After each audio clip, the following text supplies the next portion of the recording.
اسلام سچا دین ہے، اور اس کی واضح نشانی یہ ہے کہ اسلام جو کہتا ہے ویسا ہی ہوتا ہے۔ مثال کے طور پہ قرآن نے کہا نماز برائیوں کو روکتی ہے، ٹھیک ہے، آج بھی روک رہی ہے۔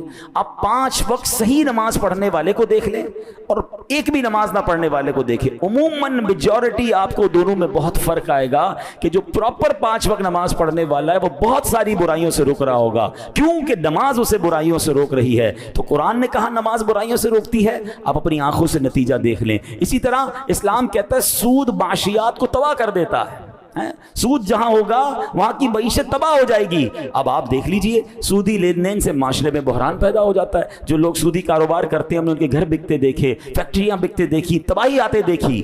قرآن نے کہا، اسلام نے کہا، نتیجہ ہمارے سامنے ہے۔ جو قرآن کہتا ہے، جو اسلام بتاتا ہے، نتیجہ اپنی آنکھوں سے دیکھ لیں۔ اسی طرح اسلام کہتا ہے تم اللہ پاک کے فرما بردار ہو جاؤ، تمہیں دنیا اور آخرت میں بلندیاں عطا کر دی جائیں گی۔ اب اس کی مثال دیکھ لیں، جو قرون اولا ہے، صحابہ کا دور ہے، تابعین کا دور ہے، ارے سبحان اللہ 10 سال نہیں گزرے تھے مگر وقت کی سپر پاور اس وقت روم اور ایران جو تھے وہ مسلمانوں کے قدموں کے نیچے تھے، اور وہاں اسلامی سلطنت قائم ہو گئی۔ کیوں؟ اسلام پر عمل کیا، قرآن پر عمل کیا، اللہ نے عروج عطا فرمایا۔ حضرت عمر بن عبدالعزیز کا صرف 2.5 سال کی حکومت کا دور تھا۔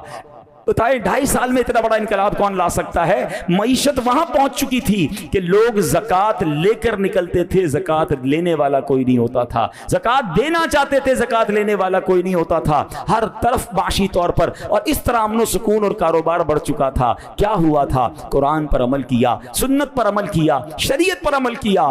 آج بھی اگر مسلمان 100% قرآن و شریعت پر عمل کرنا شروع کر دیں، ترقی سے کوئی نہیں روک سکتا۔ پرابلم یہ ہے کہ اسلام نے جو باتیں کی، قرآن نے جو باتیں ہم تک پہنچائیں، ہم عمل کرنے والے بن جائیں، نتیجہ خود سامنے آنے لگ جائے گا۔